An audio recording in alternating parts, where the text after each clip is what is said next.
In 1956, in Defiance, Ohio, housewife Evelyn lives with her 10 children and her alcoholic husband Kelly. To help support the household, she uses a popular strategy among housewives at the time, contesting.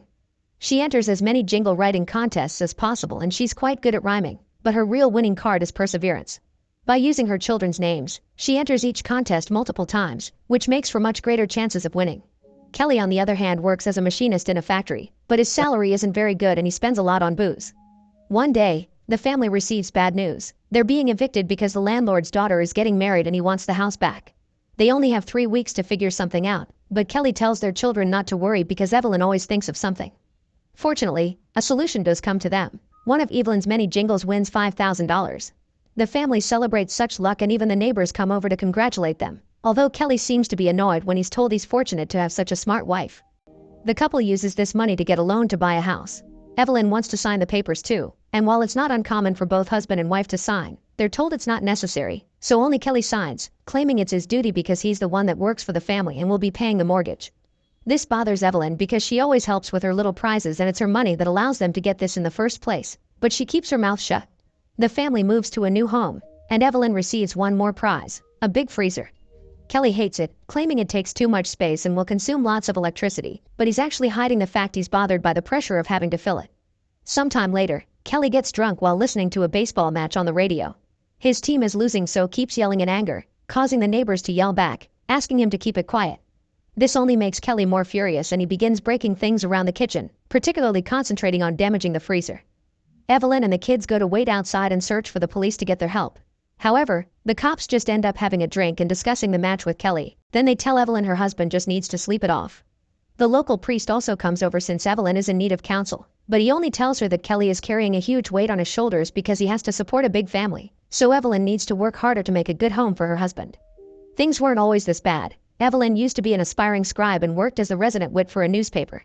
When she met Kelly, he was a singer in a successful band and they were always having fun together. Unfortunately, a car accident gave Kelly a wound on his throat, causing him to lose his singing voice. He took a job at a factory to support the family, but he's been depressed since then, and that's why Evelyn continues to be understanding and patient with him to this day. The day after the incident, Evelyn reminds Kelly that she needs money for milk, and their daughter Tuff calls him out for spending so much in the liquor store.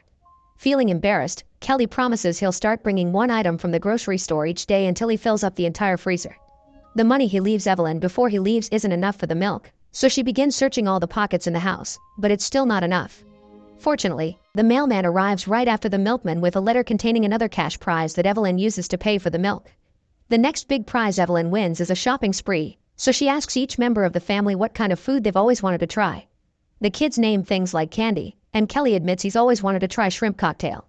When the day of the spree comes, Evelyn has a few strategies already planned. She's told the butcher what she wants so he's already wrapped it for her. The store clerks that are supposed to only guide her will help her push things into the cart, and her kids will keep track of time to tell her how many minutes she has left so she can prioritize different sections of the store. Kelly even brings some oil for the cart wheels so they don't fail her while she runs. The spree is a big success and Evelyn manages to overfill the cart with expensive food. Kelly cries at the sight, but when they get home, he gets in a bad mood again when he sees Evelyn got to fill the freezer before he could, which he takes as a threat to his role as the provider. While the family happily enjoys trying out lots of new things, Kelly gets angrier by the second and begins throwing things out of the freezer in search of a burger. He even goes as far as grabbing a bunch of stuff and throwing it out in the garden, but since Evelyn just ignores him and keeps up her optimistic attitude, Kelly gives up and ends up grabbing a can of Spam and eating alone by the counter. Evelyn takes pity on him and gives him a shrimp cocktail before inviting him to sit with them, which makes Kelly cry again. 4 years pass, and Evelyn keeps on winning a variety of prizes that helps her support the family. They keep some of the stuff, like clothes, food, and even a free window installation, but the things like the pony they sell to help them pay the bills. The 3 oldest kids grow up and leave home. The eldest daughter goes to nursing school, and the 2 oldest boys get signed to play ball with the Detroit Tigers, making Evelyn very proud. It's now 1960, and Kelly is having another bad night. While extremely drunk, he begins complaining about the hole they live in, saying that's why the kids left. Evelyn is too busy getting her next jingles ready, so Kelly replies to her rhymes with some of his own, except his are full of insults. He also accuses his family of being too happy all the time, but everyone just laughs, thinking his rhymes are just jokes. One afternoon, Kelly comes back early from work after spending money on more alcohol. When the milkman comes by, they don't have any money to pay him, so Evelyn has to convince him to leave them some milk until next week when she'll finally be able to pay again. The milkman agrees to give them another chance, but if he doesn't get the money next week, he'll cut Evelyn's house off his route for good. When Evelyn comes back inside with the milk bottles, Kelly begins yelling at her, saying he works hard while she just stays home writing rhymes. In his anger, he grabs Evelyn and makes her trip, which smashes all the bottles.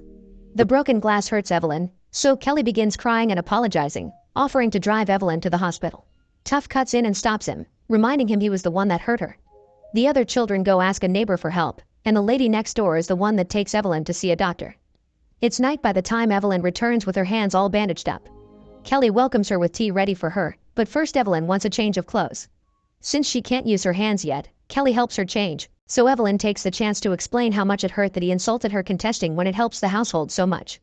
Kelly admits he's proud of her, it's just his co-workers keep teasing him because his wife is the real provider of the family.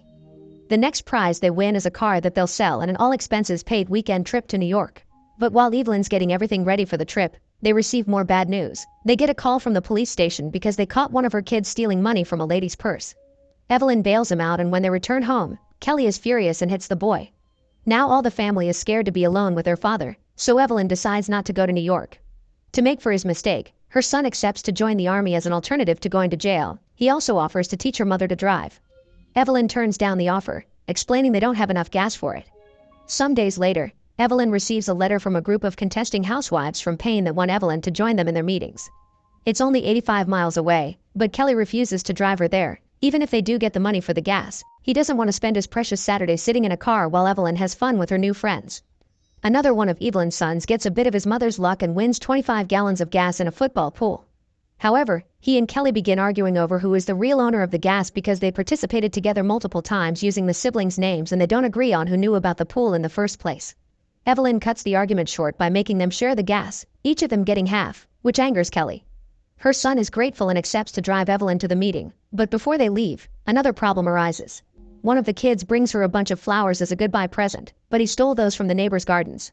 Now Evelyn must stay and spend the day apologizing to every neighbor, finding a way to pay back for the damage caused. 3 years pass and it's now 1963. Tough has learned to drive, so she's the one that will finally drive Evelyn to her meeting with her pen pals.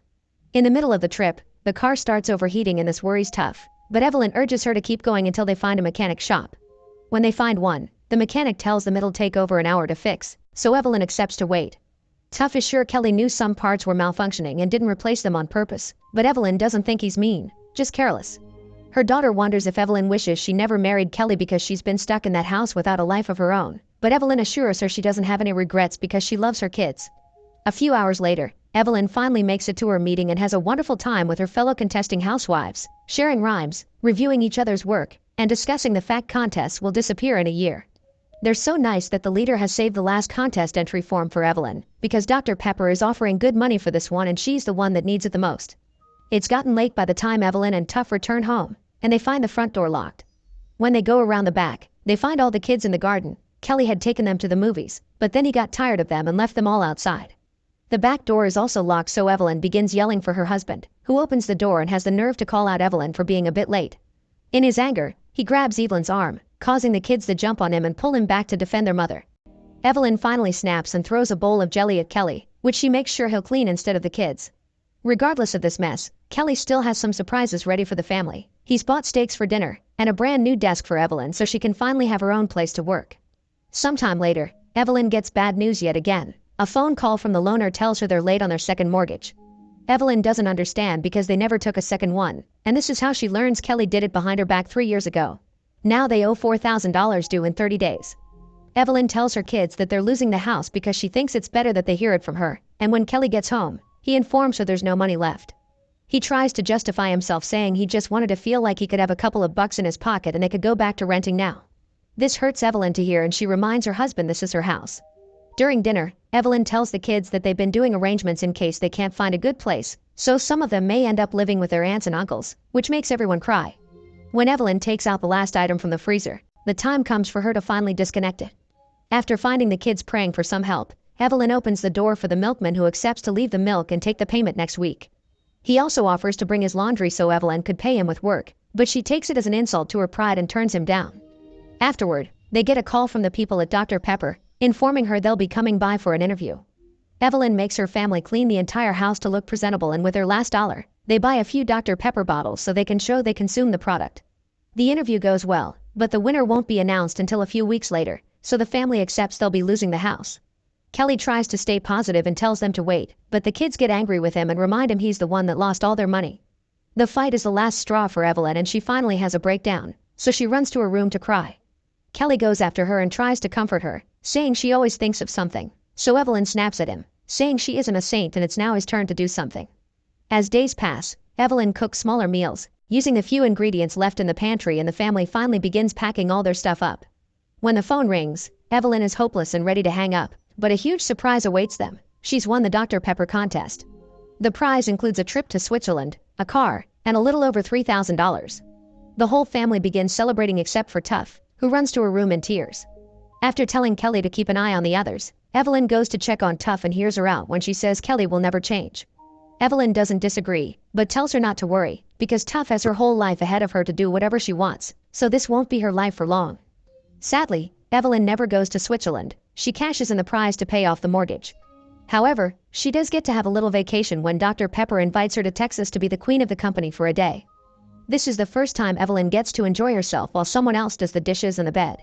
She never wins another contest or travels again after that, but she still lives a happy life watching her children grow up and leave the house to see the world on their own.